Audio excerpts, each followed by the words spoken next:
Hello everyone and welcome to the Pennzoil Pro Series for Season 5, Race 4 at the Bristol Motor Speedway. The series comes down to Tennessee for the first short track of the season.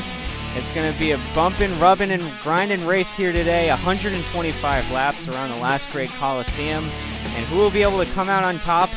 It's up to anyone's interpretation at this point because short tracks always prove to be wild events. Jay Barker and the National Racing Camp will grab the polo org with their teammate Jack Porkins starting on the outside at National Racing 1-2. But just behind, Old Spice Racing is going to sweep row 2 with Kyle Collins and Aaron Lukes filling up the 3rd and 4th positions. But down the grid, a good starting spot from rookie Colin Denton is going to start in the 15th spot. And as the rest of the starting grid rolls down the screen, one thing to mention, this is the ASCA League's 100th race for the Pennzoil Pro Series, and a bunch of drivers will be making their 100th career starts. As if they have been around since the initiation of the series back in 2014, they will be spotlighted and highlighted in today's race for their milestone achievement. They are the guys that did not qualify for this weekend's race. And here are your drivers carrying the onboard cameras for today's race, including Jack Porkins, Jay Durrell, and with your in-car camera, Nicholas Samudio for Old Spice Racing. They'll all be sure to give us some unique camera angles as we watch today's first short track race of the season. Pace car dips down to pit road, and we are about to go green. Previous winner of Bristol, Jay Barker, is going to send the field to the green flag as they dive down into turn number 1.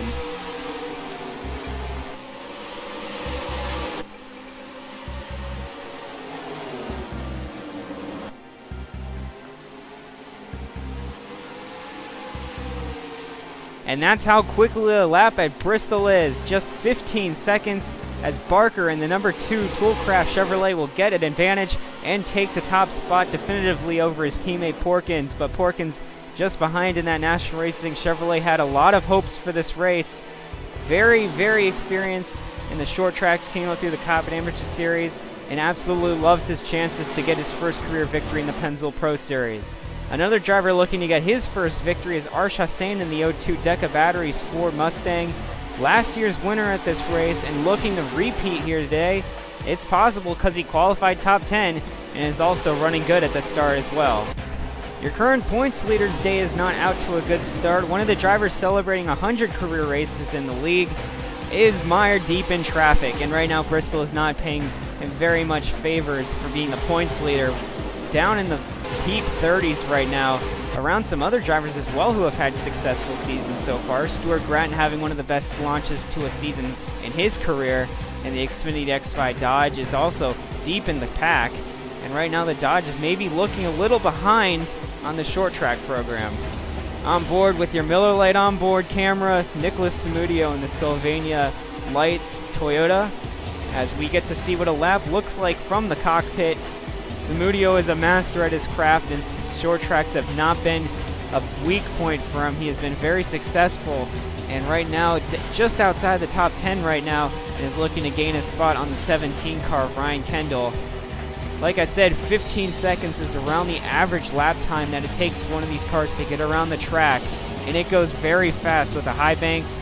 It's easy for cars to get a run like Samudio is right now underneath the 17. He's going to get turned into the inside wall. Caution flag is out. And our first yellow flag of the race. I hadn't even mentioned it yet, but yellow flags are a staple at Bristol usually. And Samudio is going to be the cause of the first one. And the Toyota Camry is going to be beat up with just in the first 10% of the race. And it looks like he's trying to get underneath the Red Viper racing car of Kendall, but he's going to get completely blindsided by his teammate, Eric Willis. Kendall's teammate, that is. And they kind of pulled a Dodge double on him there.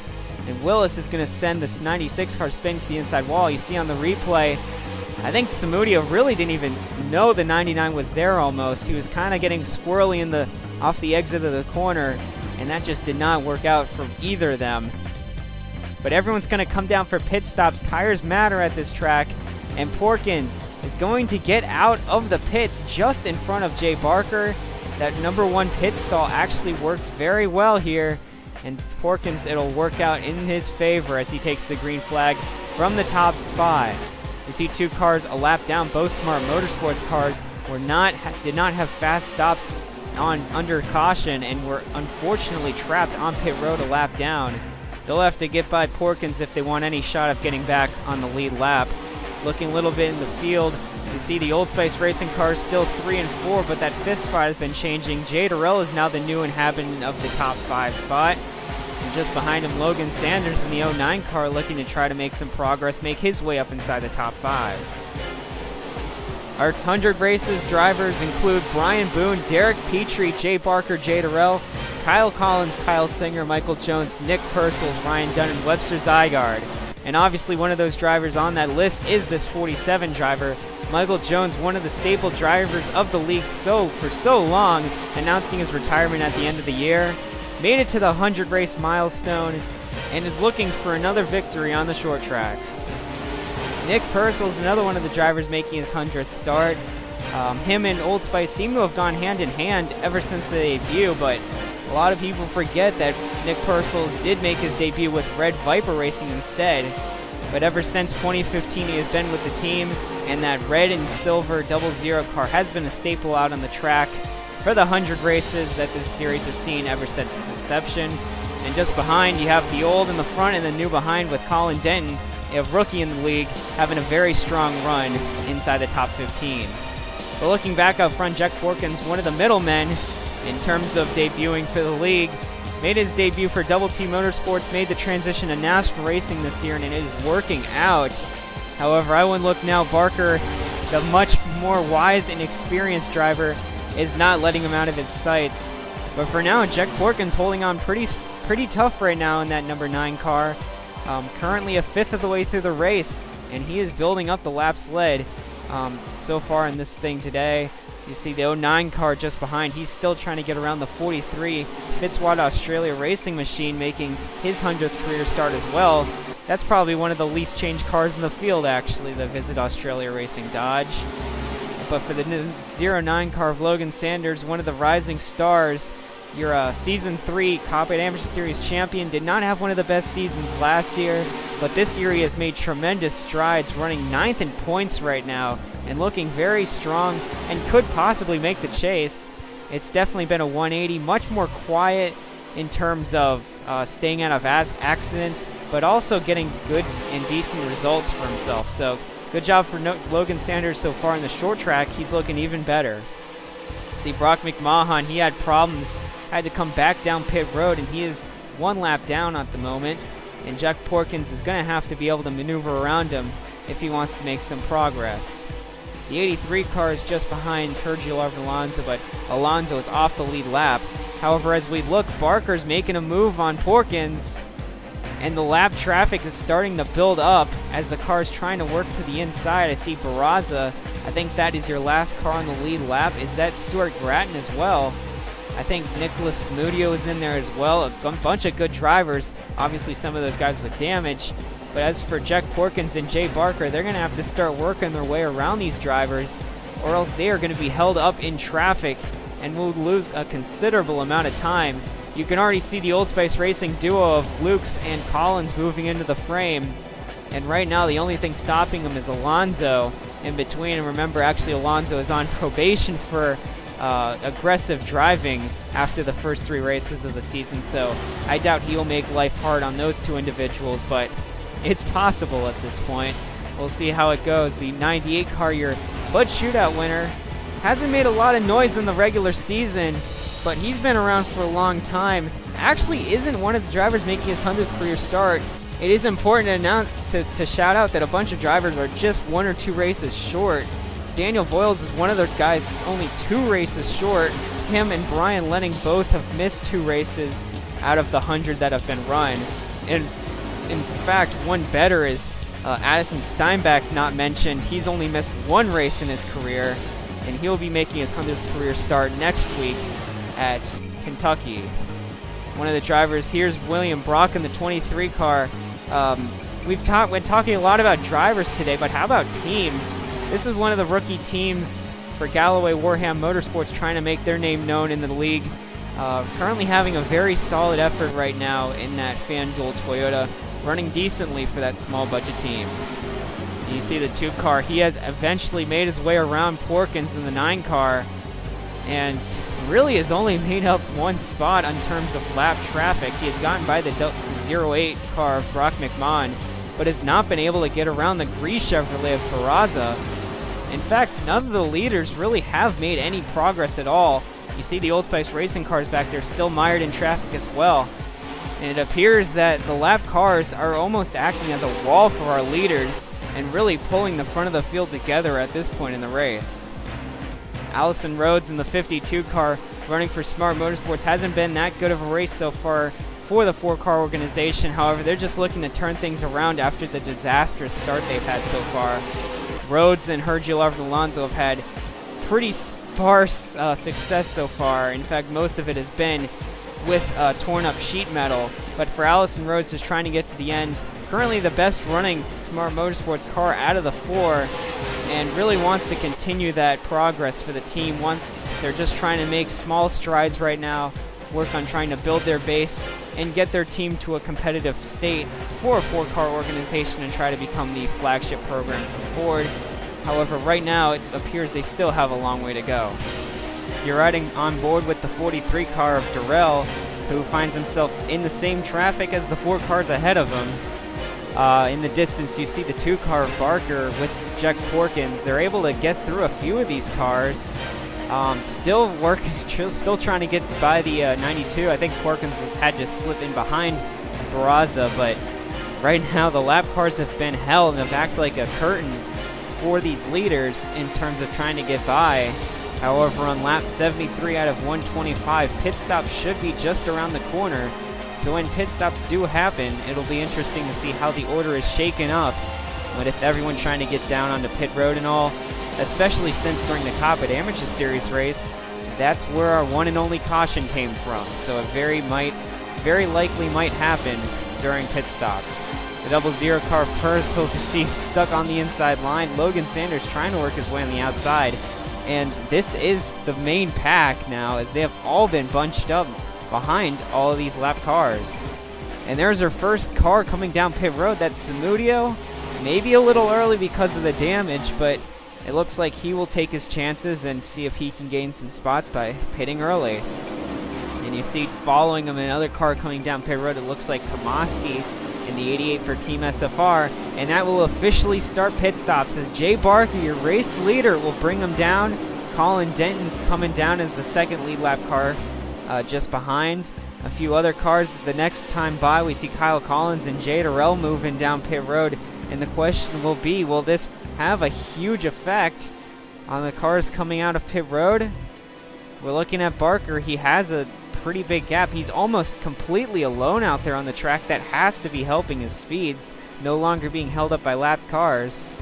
Obviously, when everyone comes back out on the track, it'll be a different story. You see him flying by some of his competition. That's his teammate Brian Lenning, who he's going to put a lap down. The 51 of Mretab Zrishel, last year's Copa Damages Series champion, just in front. Ryan Kendall is the last car to try to drag out the stops, as he'll be the last car to come down pit road, and he'll inherit the lead over to the number 2 car, as Barker will pick up the first place spot. And as you can kind of tell, there's no one behind him. Here's Colin Denton. I believe he has fallen into the 3rd position. He has. And talk about a gain. He was just outside the top 10 before pit stops. And pitting with Jay Barker, both of those cars have been boosted extremely high up in the running order. As for Barker, his boost comes merely in the form of getting ahead of his teammate, Jack Porkins, who has significantly lost a lot of ground to him. Logan Sanders is now in the 4th position, with Kyle Collins regulated back to the 5th spot. And those two are fighting behind the lapped car of Alexander Rowe in that blank white 61. But as for Barker, the race is starting to wind down, and no caution flags, very surprisingly. And as the field continues to spread out more and more, the possibility of a caution flag coming out is getting less and less. Although obviously as the race continues, the intensity is going to ramp up and anything can happen. But right now for Jack Porkins, he is praying for a caution, because there's not going to be another pit stop before the end of this thing. And that 9 car is way too far back to make a run at the 2 car. At least I believe so.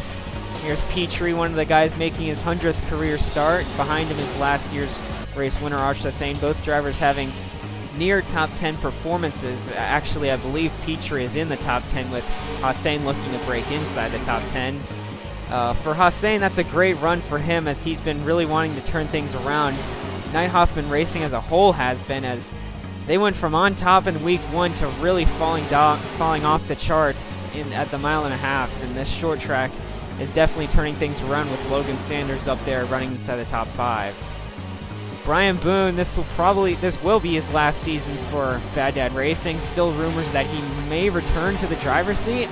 Nothing completely confirmed there yet, but it is likely that will happen, having a good run at Bristol as well. And just one more message to point out, we remember Samudi was the first car to come down pit road. We thought maybe it was because of the damage, maybe they wanted to get some more of it fixed. It actually ended up helping for Samudio and just outside the top 20, whereas he came in around the 39th to 40th position on track. So almost half of the field he's gained on just because he pitted a few laps early. And what a run for Samudio in this 96 car. The car that looks completely trashed, but is still somehow able to stay on the lead lap. But if you did notice there in the frame, the 2 car was closing in on him in a hurry.